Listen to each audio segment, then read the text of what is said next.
السلام عليكم ورحمة الله وبركاته. ازيكم يا جماعة، عاملين ايه؟ يا رب تكونوا بخير.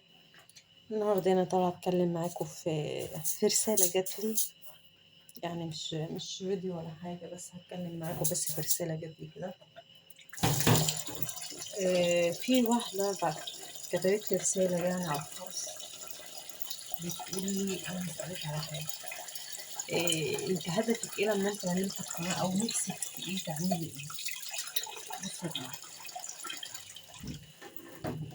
اللي أنا نفسي فيه بجد اللي انا احققه يعني، طبعا بعد ان القناة تكبر بيكوا وتبقوا متابعين معايا وكويسة والقناة كويسة وتكبر وكده.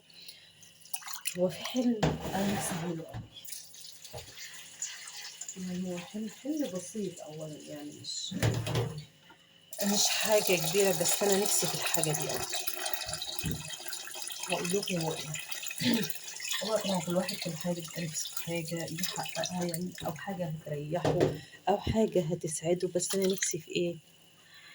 أنا نفسي يعني يكون عندي بيت خاص بي أنا وولادي. يعني ده من أحلامي بصراحة، ربنا يعني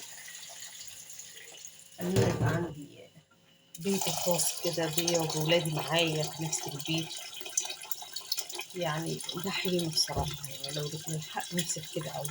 نفسي إن ولادي يفضلوا معايا في بيتي، يكون بيت خاص بينا إحنا بس، بتاعي لوحدي كده، يعني إيه، ما يكونش حد معايا، بيتي خاص بيا أنا وولادي.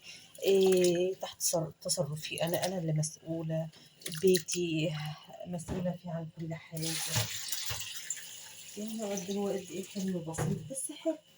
حلو، وإن شاء الله إن شاء الله إن شاء الله أنا عارفة إن هو ربنا إن شاء الله هيبقى كاتبها لي إن شاء الله، إن أنا أحقق الحلم ده وإن أنا ربنا يقدرني كده وإن أنا أقدر إن يكون ليا بيت خاص بنفسي. أنا مش عايزة بيت يعني اللي هم كبير يعني كده، بس يبقى حاجة ليا أنا بس، حاجة بتاعتي أنا بس.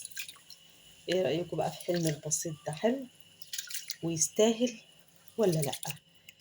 يعني لو شايفين إن أنا كلامي صح، إن أنا من حقي يبقى عندي حتة لوحدي، مكان لوحدي، بيت لوحدي خاص بيا وبولادي، إيه، اكتبوا لي بقى كده وشوفوا تفكيري صح يعني ولا غلط ولا هو ايه رأيكم في كلامي، وايه رأيكم في اللي انا نفسي احققه ده. يعني من ضمن ان انا اول حاجة نفسي احققها هو ده ان شاء الله. لو شايفين بقى ان انا كلامي كويس يعني وعجبكم، إيه يعني ايه، زودوا بقى عدد الاشتراكات معايا واعملوا بقى طبعا للقناة واشتراك للفيديوهات اللي انا بنزلها لو عجبتكم يا جماعة.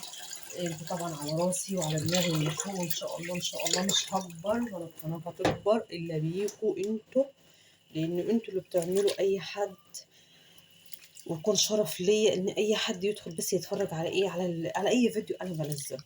بس ده كان فيديو كده توضيحي، بس الرسالة جات لي على الخاص كده. قلت ان انا اقول لكم برضه على الحلم بتاعي. فلو الحلم بتاعي يستاهل بقى، وانتوا شايفين ان انا كلامي صح، يا ريت تكتبوا لي في التعليقات تحت الفيديو ده ان انا كلامي صح ويستاهل، وان انت استمري دايما، ومش يعني ادوني حافز ان انا استمر عشان احقق حلمي ليا ولولادي.